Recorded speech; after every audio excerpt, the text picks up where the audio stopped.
Nabi pernah rasa macam tertekan lah. Sebab insan, Nabi bukan malaikat, insan. Cuma Nabi ni ialah manusia yang Allah tabalkan menjadi rasul, dapat wahyu. Kita tak dapat wahyu, berhubung langsung dengan Allah. Dia bukan malaikat. Macam orang kata Nabi ni dia diciptakan daripada cahaya, dia tak ada bayang. Itu semua andaian mereka.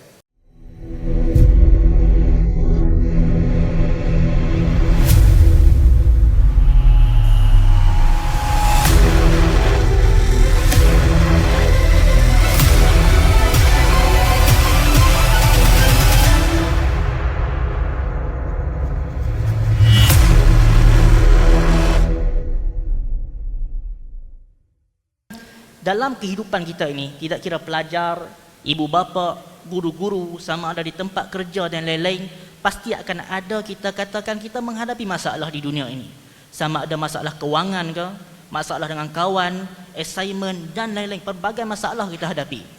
Jadi bagaimana agama kita mengajar kita ketika mana kita rasa down, kita rasa macam diri kita ni tidak bermakna, tidak dihargai, kita rasa stres. Jadi bagaimana agama mengajar kita menghadapi perkara ini?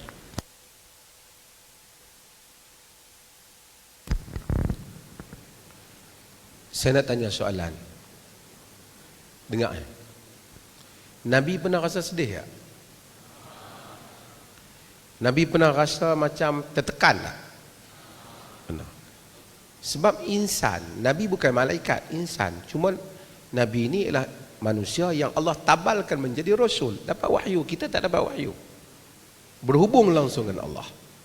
Dia bukan malaikat.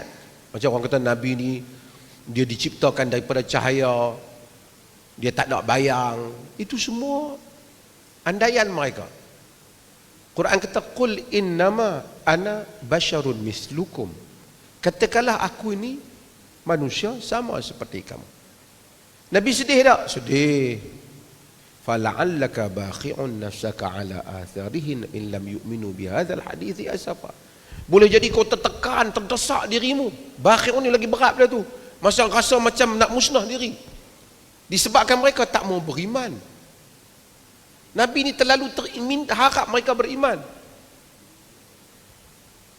Quran kata walaqad na'lamu innahu la yahzunuka alladhina yaqulun فَإِنَّهُمْ لَا يُكَذِّبُونَكَ وَلَكِنِ الظَّالِمِينَ بِآيَاتِ اللَّهِ يَجْحَدُونَ. Kami benar-benar tahu, telah menduka citakan engkau dengan apa yang mereka katakan. Nabi sedih. Tapi ubat kepada kesedihan itu apa?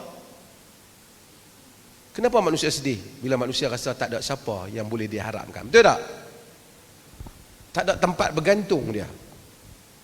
Aku nak pergi mana dengan masalah aku ni? Siapa yang nak dengar luahan aku? Betul tak? Tapi setiap kali Quran datang peristiwa tu, Quran bagi ubat untuk Nabi. Maka datangnya tentang tawakal pada Allah. Disuruh kita bergantung pada Allah. Disuruh manusia berbicara dengan Allah. Sebab itu bila Nabi sedih, ya ayyuhal muzammil, wahai orang yang selimut. Sebahagian ahli riwayat menyebut Nabi berselimut sebab Nabi dengar orang kata macam-macam kan Nabi ni. Kadang-kadang orang pukul kita tak apa tension sangat, orang duk kutuk kita teruk. Betul tak? Kita pipi orang kata kita, hantau tak? Depa semua kutuk hang. Padahal yang kutuk 3 orang, member kita habaq, depa semua kita penin. Pipi kat sana orang kata kat kita, pi sana orang kata kat kita. Manusia tertekan. Ya ayyuhal muzammil, wahai orang yang berselimut. Nabi selimut.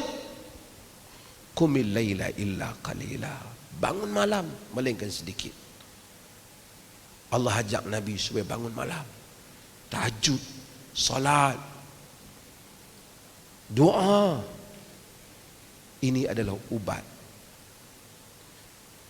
Kita pergi jumpa kaunselor, kita cerita kat dia, dia dengar, dia bagi nasihat kita, bolehlah. Tapi dia pun ada masalah juga. Betul tak? Boleh jadi dia boleh bagi nasihat kita, mungkin kita boleh ambil pengalaman dia. Tapi kalau kita mengadu pada Allah, dia menolong kita dengan cara yang kita sangka dan tidak sangka. Sebab itu siapa saja ada masalah, bangkit tahajud, doa, sujud, doa, Banyakkan istighfar.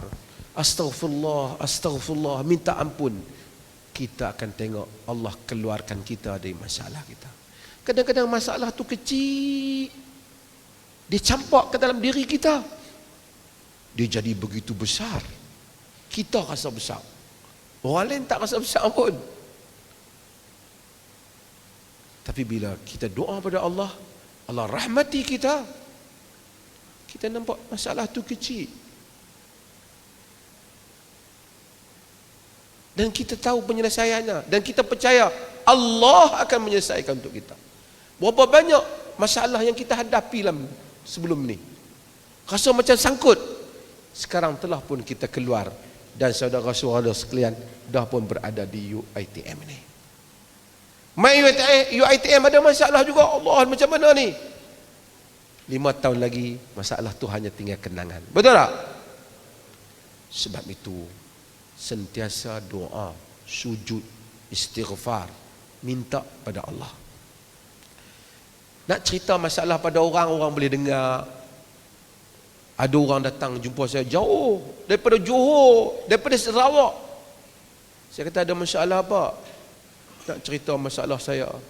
Mungkinlah bila dia luah pada saya, dia rasa puas hati.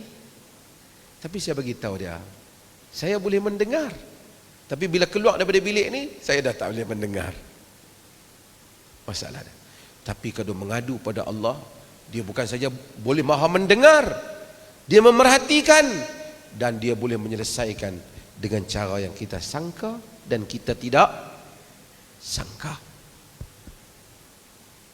Sebab itu ubat kita semua sentiasa apa? Salat. Ala bizikrillahi tatma'innu qulub. Ketahuilah dengan mengingati Allah akan tenanglah jantung hati kita. Boleh? Jangan tinggal salat. Ni perlih ni kita lancar. Perlih hayya 'alas salah. Every person in this state must establish salat. Mesti menunaikan salat. Kempen kita. Kalau kita tunaikan salat, Allah akan menurunkan rahmat. Salat dengan erti kata yang sebenar. InsyaAllah. Terima kasih. Buka pada dia orang untuk tanya pula.